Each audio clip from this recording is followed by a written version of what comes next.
আপনি মালামাল বুঝাইতে চলে যান।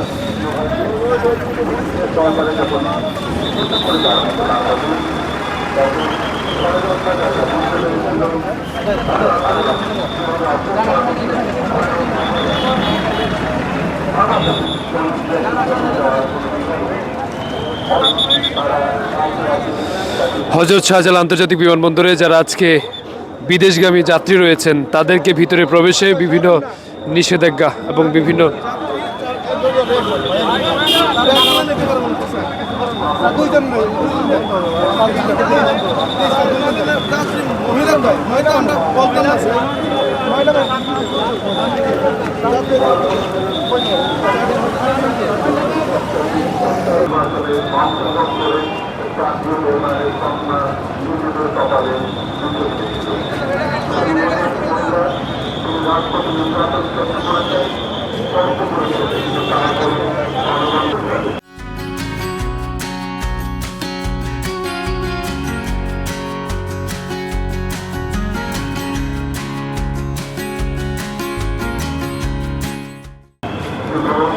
হযরত শাহজালাল আন্তর্জাতিক বিমানবন্দরমুখী মানুষের ঢল।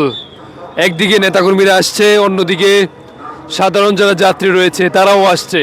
তাদেরকে প্রতিহত করতে এবং আইনশৃঙ্খলা নিরাপত্তা জোরদার এবং আইনশৃঙ্খলা বাহিনী মোতায়েন রয়েছে। আমরা দেখতে পাচ্ছি যে সেনাবাহিনীর সদস্যরা তারা একযোগে কাজ করছে।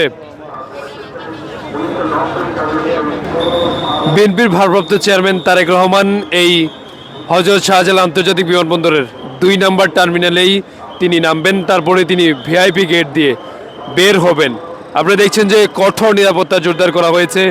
আইনশৃঙ্খলা বাহিনী, পুলিশ সদস্য, সেনাবাহিনীর সদস্য তারা কিন্তু একযোগে কাজ করছেন এবং তাকে বরণ করে নিতে বিএনপির লক্ষাধিক নেতাকর্মী আপনাদেরকে যদি একটু দেখাই, দেখেন এই যে প্রধান যে ফটক রয়েছে অর্থাৎ হযরত শাহজালাল আন্তর্জাতিক বিমানবন্দরের যে প্রবেশপথ এবং বের হওয়ার যে পথটি রয়েছে, যেই পথ দিয়ে বের হবে বিএনপির ভারপ্রাপ্ত চেয়ারম্যান তারেক রহমান, সেই লক্ষ্যে আমরা দেখতে পাচ্ছি যে প্রচুর পরিমাণ সেনাবাহিনী এবং বিজিবি আনসার সদস্য কিন্তু মোতায়েন করা হয়েছে। এছাড়া বিমানবন্দরের পুলিশ সদস্য তারা রয়েছে, যারা বিমানবন্দরের যাত্রী রয়েছেন তাদেরকে তল্লাশির মাধ্যমে ভিতরে প্রবেশ করতে দেওয়া হচ্ছে এবং একজন ব্যতীত, শুধু যাত্রী ব্যতীত অন্য কাউকে ভিতরে প্রবেশ করতে দেওয়া হচ্ছে না, এমনটি কিন্তু আমরা দেখছি। অর্থাৎ একেবারে পুরো এলাকা কঠোর নিরাপত্তার জোরদার করা হয়েছে।